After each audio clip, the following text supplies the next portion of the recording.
아침 말씀. 오늘 본문 말씀은 누가복음 20장 9절에서 19절입니다.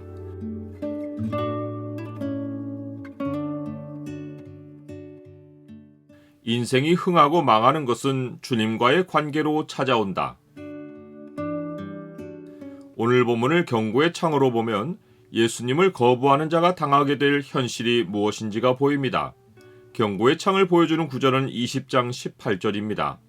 무릇 이 돌 위에 떨어지는 자는 깨어지겠고 이 돌이 사람 위에 떨어지면 그를 가루로 만들어 흩으리라 하시니라.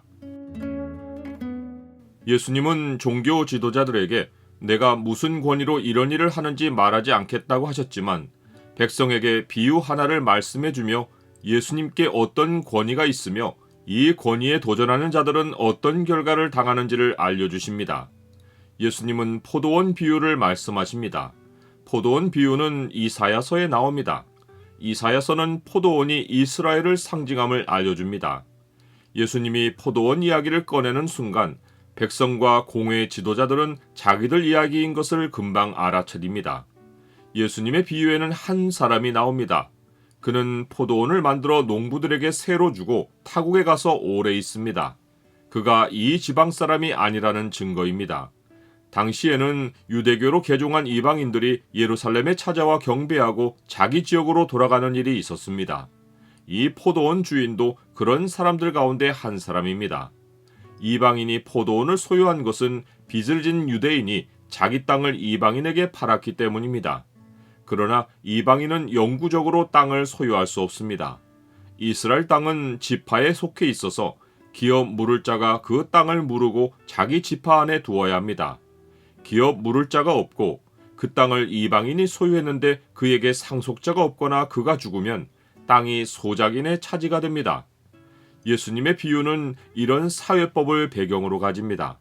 때가 이를 때 주인은 포도원 소출 얼마를 바치게 하려고 한 종을 농부들에게 보냅니다. 이는 하나님이 선지자를 보내어 이스라엘 지도자들에게 공의를 요구하신 것입니다. 그러나 농부들은 종을 몹시 때리고 거저 보냅니다. 이스라엘의 왕과 종교 지도자들이 하나님이 백성을 다스리시는 것을 원하지 않고 백성을 자기들의 소유로 삼고 그들을 계속 착취하길 원했기 때문입니다.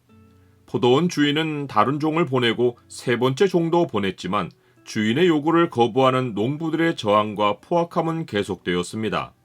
이스라엘의 지도자들이 선지자들을 핍박하고 하나님께로 돌아오기를 완강히 거부한 것입니다. 포도원 주인은 마지막으로 자기의 사랑하는 아들을 보내면 존대하리라고 생각합니다. 하지만 농부들은 상속자를 죽이고 유산을 자기 것으로 만들려는 계책으로 주인의 아들을 포도원 밖에 내쫓아 죽입니다. 이것은 지금 예수님을 죽일 계책을 꾸미고 있는 유대인들이 예루살렘 밖에서 예수님을 십자가에서 죽일 것을 암시합니다. 마침내 주인은 직접 와서 농부들을 진멸하고 포도원을 다른 사람들에게 줍니다. 이것은 하나님이 인자를 거부한 자들을 진노로 심판하실 것을 암시합니다. 비유를 들은 백성은 일이 그렇게 되어서는 안 된다고 말합니다. 예수님은 반문하며 이 일이 그렇게 될 수밖에 없는 이유로서 기록된 성경 예언을 인용하십니다. 그러면 기록된 바 건축자들의 버린 돌이 모퉁이의 머릿돌이 되었느니라 함이 어찌미냐. 무릇 이 돌 위에 떨어지는 자는 깨어지겠고 이 돌이 사람 위에 떨어지면 그를 가루로 만들어 흩으리라 하시니라.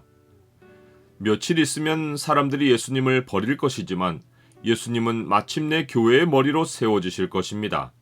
돌 위에 떨어진다는 것은 발이 돌에 걸려 그 위로 넘어진다는 뜻인데 머릿돌로 세워지신 예수님을 거부하는 자는 예수님을 걷어차려다가 결국 자기가 예수님으로 인해 넘어져 깨집니다.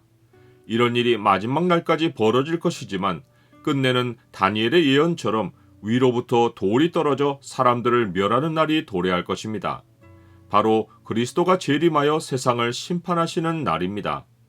또 왕이 보신즉 손대지 아니한 돌이 나와서 신상의 쇠와 진흙의 발을 쳐서 부서뜨리매 그때에 쇠와 진흙과 놋과 은과 금이 다 부서져 여름 타작마당에 겨같이 되어 바람에 불려 간 곳이 없었고 우상을 친 돌은 태산을 이루어 온 세계에 가득하였나이다. 나는 인생의 흥망이 예수님과의 관계로 찾아온다는 사실을 인정합니까? 서기관들과 대제사장들은 예수님의 이 비유가 자기들을 가리켜 말씀하심인 줄을 압니다. 이는 그들이 하나님의 소유인 하나님의 백성을 자기 것으로 삼고 권세를 부리고 있음을 스스로 알기 때문입니다. 그러나 그들은 이 말씀을 듣고 하나님의 심판을 두려워하기보다 백성을 두려워하여 예수님을 즉시 잡지 못합니다. 백성이 예수님을 받들고 자기들을 공격할까 두려워한 것입니다.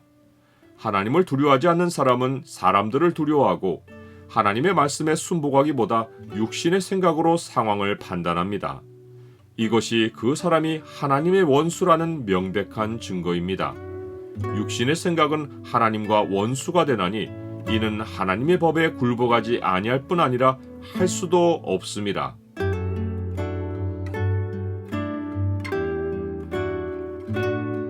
주님은 하늘의 처소를 마련하신 후에 반드시 오신다고 약속하셨습니다. 땅의 모든 권세와 소유를 다 차지해도 인자의 날에는 물거품이 됩니다. 만왕의 왕이요 만주의 주로 오실 인자의 날을 충성되게 준비하며 살게 하옵소서. 예수 그리스도의 이름으로 기도드립니다. 아멘.